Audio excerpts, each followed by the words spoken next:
কিছুক্ষণ আগে, ঘন্টা দুই আড়াইক আগে, বাংলাদেশে ঢাকায় একটি অত্যন্ত দুঃখজনক এবং জঘন্য একটি ঘটনা ঘটেছে। ইনকালাব মঞ্চের নেতা জনাব ওসমান হাদি, তাকে গুলি করা হয়েছে, তার উপরে গুলিবর্ষণ করা হয়েছে। আমরা কিছুদিন আগে দেখেছি চট্টগ্রামে একইভাবে আমাদের আরেক প্রার্থীকে গুলি করা হয়েছিল। প্রিয় ভাই বোনেরা, প্রথমেই আমি এই ঘটনার জন্য তীব্র ঘৃণা এবং প্রতিবাদ জানাচ্ছি।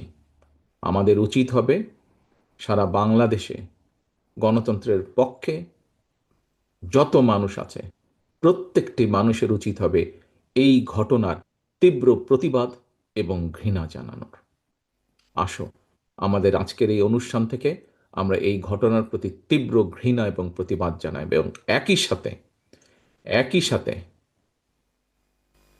বিএনপি এবং ছাত্র দলের দায়িত্বশীল একজন কর্মী হিসাবে আমাদের দায়িত্ব হবে প্রশাসনকে, যারা এই ঘটনার সুষ্ঠু তদন্ত করবে, তাদেরকে আমাদের অবস্থান থেকে সহযোগিতা করার কোনো স্কোপ সুযোগ যদি থাকে, আমরা আমাদের সর্বোচ্চ সহযোগিতা করব, যাতে করে তারা প্রকৃত যে দোষী ব্যক্তি তাদেরকে খুঁজে বের করে দেশের আইন অনুযায়ী তাদেরকে শাস্তি প্রদান করতে পারে।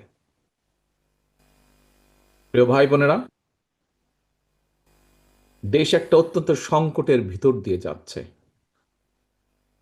আমরা দেখেছি গত এক বছরে বিভিন্ন সময় বিভিন্ন ব্যক্তি, বিভিন্ন সংগঠনের সদস্যরা হুমকি দিয়েছে প্রকাশ্যে যে প্রত্যাশিত নির্বাচন আগামী ফেব্রুয়ারি মাসে, সে নির্বাচনকে তারা হতে দেবে না, বাধাগ্রস্ত করবে। প্রকাশ্যে হুমকি দিয়েছে একটি দল, গোষ্ঠী বা কিছু ব্যক্তি এই দেশকে, দেশের মানুষের শান্তি, স্থিতিশীলতা বিনষ্টের জন্য উঠে পড়ে লেগেছে। এবং এই কারণেই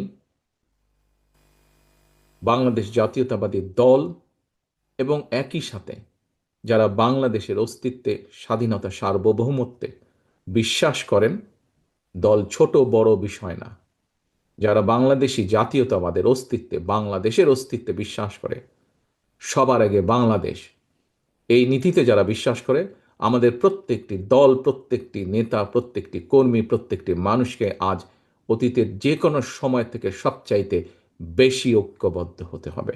কারণ যারা এই দেশের স্বাধীনতাকে ধ্বংস করতে চায়, এই দেশের সার্বভৌমত্বকে ধ্বংস করে এই দেশের স্থিতিশীলতাকে ধ্বংস করতে চায়, তারা তাদের ষড়যন্ত্র যে শুরু করে দিয়েছে, আজকে ওসমান হাদির ঘটনা দিয়ে তা প্রমাণিত হয়। আমরা বিভ্রান্তি ছড়ানো থেকে প্রত্যেককে বিরত থাকতে হবে। কেউ যাতে কোনো বিভ্রান্তি ছড়ানোর সুযোগ না পায়, সেই ব্যাপারে আমাদেরকে সচেতন থাকতে হবে। এবং একই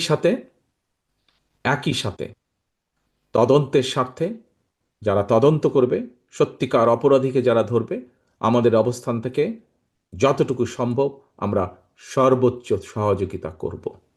আজকের অনুষ্ঠানে আমার বক্তব্যের প্রথম অংশ এটি।